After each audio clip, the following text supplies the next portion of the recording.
Olá! No Viver Melhor de hoje, vamos falar sobre uma doença degenerativa que afeta o sistema nervoso central, a esclerose múltipla. Ela pode causar a perda da visão, dores pelo corpo, fadiga e o comprometimento da coordenação motora. Para entender como a esclerose múltipla se desenvolve, vamos conversar com especialistas e desvendar mitos e verdades a respeito dessa doença que atinge mais de 2 milhões de pessoas no mundo. Júlia e Luciana, histórias diferentes, mas com um início parecido. Eu tive um formigamento do lado esquerdo do meu corpo que começou na mão. E ele foi subindo pelo braço, depois pelo tronco. Eu fiquei com esse formigamento por bastante tempo, sem parar, assim, até eu conseguir acessar o médico para ter o diagnóstico. E eu comecei a mancar, a sentir fraqueza, uma dormência, incontinência urinária também, não conseguia segurar o xixi. E eu falei, não, tem alguma coisa errada, né? Os sintomas acenderam um alerta. Elas nem imaginavam que esses sinais já eram um indicativo de esclerose múltipla, doença inflamatória e degenerativa que afeta o sistema nervoso central e agride a bainha de mielina, que envolve os neurônios. A doença se manifestou de forma mais agressiva na Luciana. Só depois de 8 meses dos primeiros sintomas e de um diagnóstico equivocado de esclerose lateral amiotrófica, que a esclerose múltipla foi constatada. Pelo fato de ser parecido os sintomas com várias outras doenças, foi realizado o exame de líquor, que é o que retira um líquido da medula, e lá realmente fechou como esclerose múltipla. Então, na época eu tomei 5 dias de corticoide, alta dose de corticoide, fiquei 1 mês internada no SARA fazendo reabilitação, fisioterapia, e aí praticamente eu voltei ao normal, não totalmente. Atualmente, então, eu tomo ocrelizumab, uma medicação que não é fornecida pela farmácia de alto custo, somente via judicial, e atualmente ela está em falta, Eu hoje participo de um estudo com essa medicação, então eu tenho acesso a ela devido a esse estudo. Ela foi escolhida para esse estudo por apresentar o tipo primário progressivo da doença, que tem início lento e apresenta piora constante dos sintomas. Existem ainda outros 3 tipos: secundário progressivo, progressivo recorrente e remitente recorrente. A Júlia, que vimos no início da matéria, tem esse último tipo, que é considerado o mais comum. Ocorrem surtos súbitos que duram no mínimo 24 horas e então os sintomas desaparecem. Apesar dessa característica mais instável, os primeiros sintomas dela permaneceram por meses, o que contribuiu para o diagnóstico da doença. Tive a sorte de pegar um profissional que fez aí, esse pedido variado de exames. E entre eles estava a ressonância magnética, que é o exame que um dos exames principais para diagnosticar a esclerose múltipla. Falou, olha, as lesões que você tem aqui aparecem na sua ressonância magnética, e isso aqui pode configurar a esclerose múltipla, entre outras coisas. Eu fiquei tipo, meu Deus. Então eu fiz uma super confusão na minha cabeça, porque eu não conhecia a esclerose múltipla, nunca não tinha esse conhecimento do que era, nunca tinha me familiarizado com o assunto. Tudo era muito novo e a falta de informações sobre a doença a maior vilã. Por isso, ela resolveu fazer um canal no YouTube para falar sobre a esclerose múltipla. Assim, outras pessoas não passariam pelo que ela passou com a falta de informação. Eu queria que as pessoas soubessem, eu queria que as pessoas tivessem noção do quanto que a informação é importante, Porque foi o que eu vivi. Eu falei, puxa, se eu tivesse tido a informação desde o começo, talvez eu tivesse demorado menos do que o tempo que eu demorei para o diagnóstico. E as duas seguem a vida. Quando descobriu a esclerose múltipla, Luciana estava cursando educação física. Não abandonou a paixão e concluiu a faculdade. Hoje, é professora concursada de uma escola pública do Distrito Federal. Apesar das sequelas deixadas pela doença, ela pratica exercícios que são aliados fundamentais para combater o avanço da esclerose múltipla. Já a Júlia, além de atividade física, faz meditação e terapia. Então, hoje, eu tenho esse olhar muito mais integral, que vai muito além da esclerose múltipla, porque ainda bem, assim, por enquanto, eu tô bem, eu não tenho tido ocorrências, mas podem acontecer. Mas eu tenho outras coisas acontecendo na minha vida, então acho que a esclerose múltipla me deu muito essa atenção para todas as coisas que vão muito além dela. A gente tem que respeitar o nosso corpo, e começar a entender também. E também não deixar de viver, não deixar de sair, de namorar, porque, assim, é o que eu falo, que é a gente que tem que mandar na esclerose, A esclerose tem que mandar na gente. Para entender com detalhes sobre a condição da Luciana, da Júlia e de outras milhares de pessoas, eu converso agora com Denis Bichuete, membro titular da Academia Brasileira de Neurologia e professor de Neurologia da Unifesp, e Sumaia Fife, representante da Associação Brasileira de Esclerose Múltipla. Sejam muito bem-vindos. Obrigada, Samantha. A gente que agradece a oportunidade. Muito obrigado pelo convite. Já para começarmos, vimos na matéria que a Luciana ela foi diagnosticada de forma equivocada com esclerose lateral amiotrófica. E aí, doutor Denis, já nos explique qual a diferença entre a ELA e a esclerose múltipla e o porquê podem ter se equivocado no diagnóstico da Luciana. Vamos lá, eu acho que a primeira coisa é esclarecer o nome, né? Esclerose, do ponto de vista médico ou patológico, significa cicatriz. E quando essas doenças começaram a ser descritas, lá nos anos 1800, elas eram descritas só em autópsias, depois que as pessoas faleciam. Tanto a esclerose múltipla como a esclerose lateral amiotrófica são doenças que deixam cicatrizes no cérebro e na medula espinal. E daí que vem o nome. No caso da esclerose lateral amiotrófica, essas cicatrizes são predominantemente em zonas motoras. E no caso da esclerose múltipla, essas cicatrizes são espalhadas no cérebro e na medula, ou seja, múltiplas cicatrizes em múltiplos locais. Daí o nome, que não tem nada a ver com pessoa esclerosada. O que elas têm em comum? Dores, cãibra e perda de força. O que elas têm de diferente? Esclerose lateral amiotrófica é uma doença que comete pessoas mais velhas, acima dos 50 anos de idade, e é uma doença puramente degenerativa. A esclerose múltipla é uma doença que compromete pessoas mais jovens, geralmente com o primeiro sintoma entre 20 e 40 anos de idade. E ela tem uma etiologia autoimune, ou seja, ela responde a tratamentos semelhantes ao lúpus, à artrite reumatoide e outras doenças inflamatórias. Então, doutor Denis, aproveitando, já explica para a gente o que é a esclerose múltipla, né? Assim, de uma forma técnica, e quais são os tipos de forma resumida. Bom, uma doença autoimune é aquela que o seu corpo cria uma reação contra si próprio, em vez de atacar um agente infeccioso como um vírus e uma bactéria. No caso da esclerose múltipla, essa agressão é contra a mielina, é uma capa que recobre os nervos, e aí quando essa capa é danificada, os impulsos nervosos são mais lentos, e daí os sintomas. Se afeta o nervo do olho, se afeta o nervo da medula, se afeta o nervo motor. Por ela ser autoimune, ela é passível de um tratamento com medicamentos imunossupressores, como eu falei, a semelhança de outras doenças. Os dois principais tipos são a remitente recorrente, que acontece em crises que vão e voltam e que melhoram, a esclerose múltipla progressiva, que compromete em torno de 15 a 20% dos pacientes, ela é lenta e progressiva desde o começo. Ela tem menos inflamação e mais degeneração, e na média costuma vir acima dos 40 anos de idade. Então, a secundária progressiva é aquela forma progressiva que vem depois da forma remitente recorrente.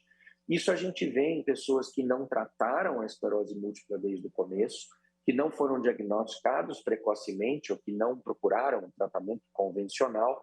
15 a 20 anos depois de crises, ela pode progredir lentamente. E uma outra forma, também chamada de progressiva com surtos, é aquele indivíduo que tem uma progressão de sintomas desde o começo, mas de vez em quando tem uma crise. Sumaia, você é representante da Associação Brasileira de Esclerose Múltipla, não é? A associação tem algum trabalho de conscientização sobre o diagnóstico precoce que é tão importante para quem tem esclerose múltipla? Oi, Samantha, sim. A ABEM, Associação Brasileira de Esclerose Múltipla, a gente conseguiu, em 2006, colocar no calendário nacional o dia 30 de agosto, como sendo o Dia Nacional de Conscientização da Esclerose Múltipla. A gente tem uma lei federal hoje que se estendeu para alguns estados. Hoje a gente também tem leis nos estados, em alguns municípios, que institui o dia 30 de agosto como sendo o Dia Nacional de Conscientização da Esclerose Múltipla. Isso faz com que a gente possa ter campanhas mais massivas, tanto na imprensa, como apoio do poder público, como nos hospitais, nas escolas, nas academias de neurologia, para divulgação dessa doença. O que a gente espera? Que quanto mais informação, mais rápido as pessoas possam diagnosticar.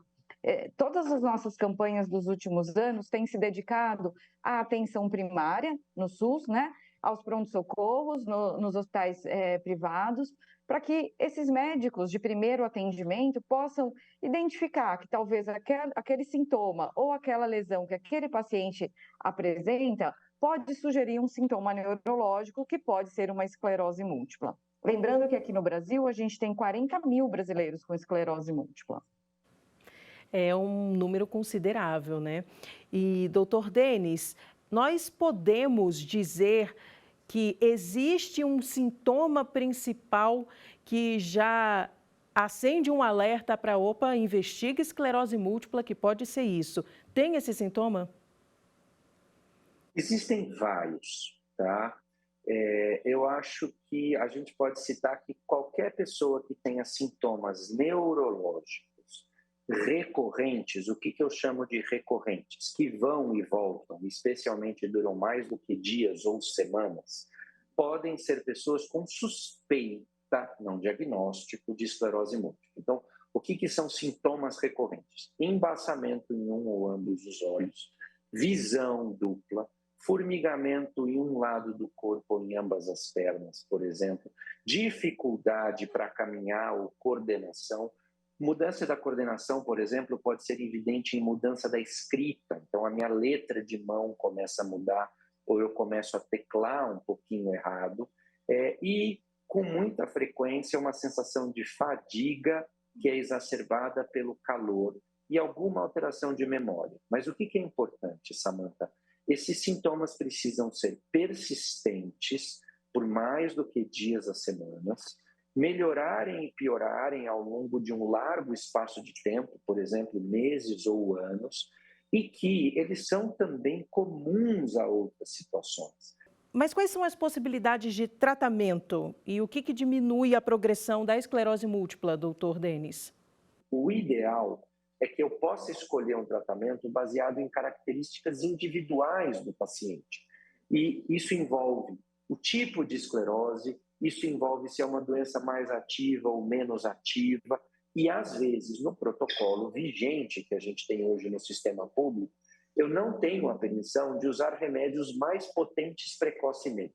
Isso faz uma grande diferença. Então, diagnóstico precoce, tratamento precoce, acesso a remédios melhores e mais potentes precocemente e que o médico saiba identificar a falha de tratamento para poder trocar precocemente o tratamento. E pode, Samantha, por favor, se você me permite claro, completar a fala do doutor, hoje existe um projeto de lei tramitando na Câmara dos Deputados Federais que trata exatamente do diagnóstico precoce e do tratamento em tempo oportuno.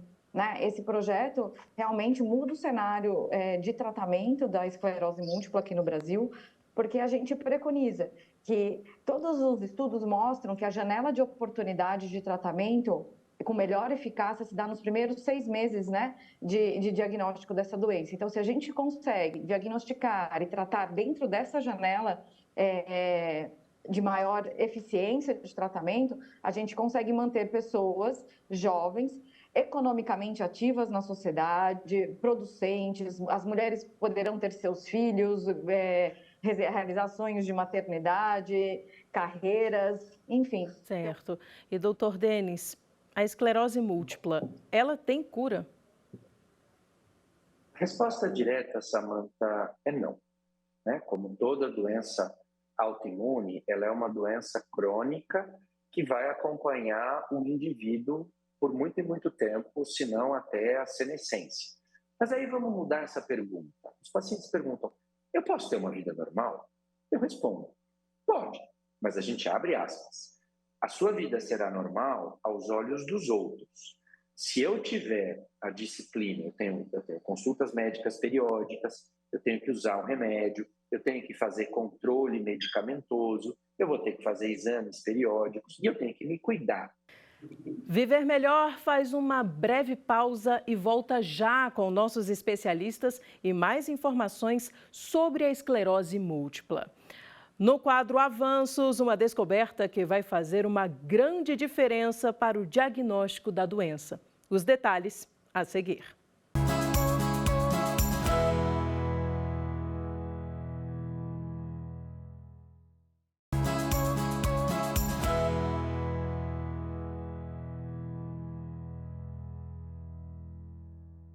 Viver Melhor está de volta e o assunto de hoje é a esclerose múltipla.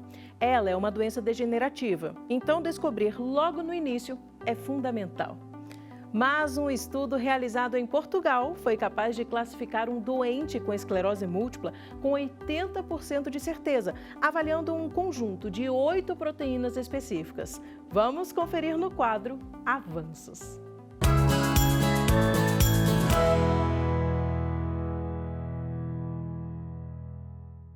O estudo, liderado pelo pesquisador do Centro de Neurociências e Biologia Celular da Universidade de Coimbra, Carlos Duarte, foi publicado na revista Journal of Neuroinflammation. Neste estudo, foram utilizadas amostras de líquido cefalorraquidiano de doentes com esclerose múltipla e de doentes com outras doenças inflamatórias do sistema nervoso central. Numa primeira fase da investigação, foi identificado um grupo de proteínas que permitiu distinguir corretamente 80 a 90% das amostras de doentes com esclerose múltipla. Posteriormente, 8 proteínas obtiveram lugar de destaque, uma vez que, quando avaliadas em conjunto, permitiram classificar e categorizar com 80% de confiança os pacientes com a doença. Estas 8 proteínas definem agora um novo painel de biomarcadores e os resultados constituem um avanço significativo para o desenvolvimento de novas estratégias de diagnóstico ou prognóstico para a esclerose múltipla, além de novas possibilidades de tratamento. De volta com os meus convidados de hoje, o Denis Bichuete, membro titular da Academia Brasileira de Neurologia e professor de Neurologia da Unifesp, e Sumaia Fife, representante da Associação Brasileira de Esclerose Múltipla. Qual a avaliação de vocês sobre esse estudo que foi mostrado? Quando eu vejo um estudo como esse, eu acho ele muito importante na forma como a gente olha a inflamação da doença e tenta entender um pouquinho esse quebra-cabeça do que acontece no paciente. Eu vou também dar uma intrometida na resposta. A gente tem cenários muito diferentes de diagnóstico da Europa e do Brasil, né? Eu acho que talvez seja esse também um grande diferencial. Hoje na Europa a gente tem o tempo de diagnóstico muito mais rápido, tem núcleos regionais. Se a gente for pensar em Portugal, a gente tem 8 mil pessoas com esclerose múltipla em Portugal. Nós temos aqui 5 vezes mais no Brasil, com subdiagnóstico ainda, né? Porque a gente sabe que existem pessoas em regiões do país que nem equipamento de ressonância magnética existe, quiçá um médico neurologista que tenha visto esclerose múltipla ainda no seu curso na faculdade. O Dr. Denis é professor e pode colaborar com isso, né? Hoje os médicos de formação regular, se não fizerem uma especialização em neurologia, terão visto talvez uma aula de esclerose múltipla na vida.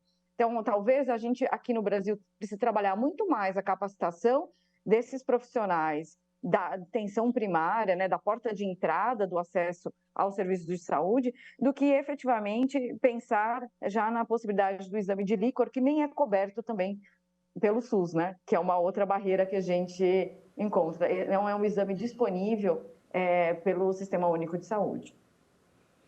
Exatamente. E então vamos agora para o nosso quadro Mitos e Verdades. Por quê? Porque será que dá para descobrir a esclerose múltipla por um exame de DNA, vamos dizer assim? Ou então quem não pega muito sol tem mais propensão a desenvolver a esclerose múltipla?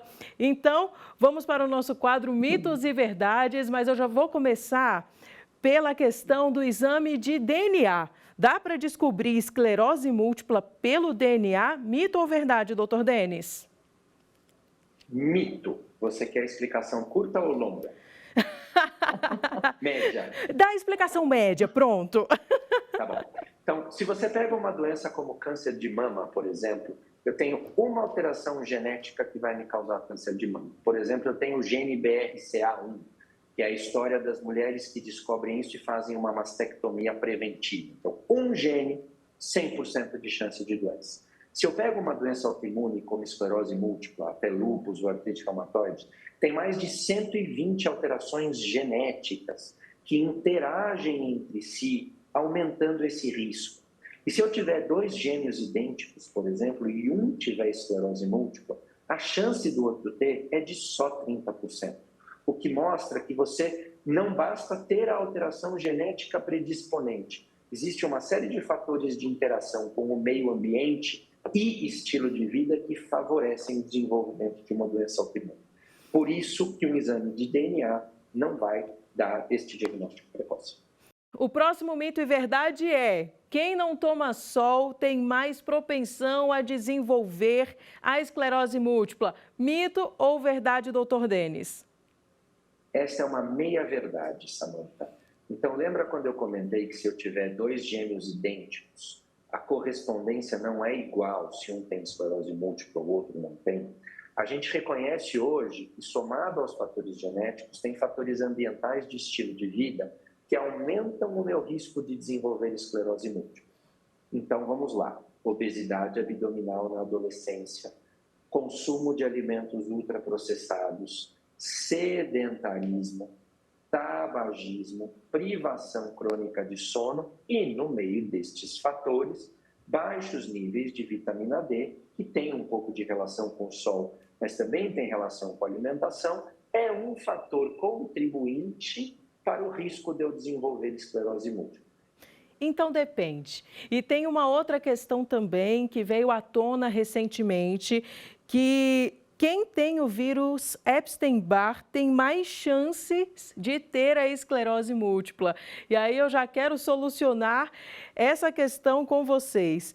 Mito ou verdade? Tem mais chance mesmo? Essa é uma verdade, Samantha.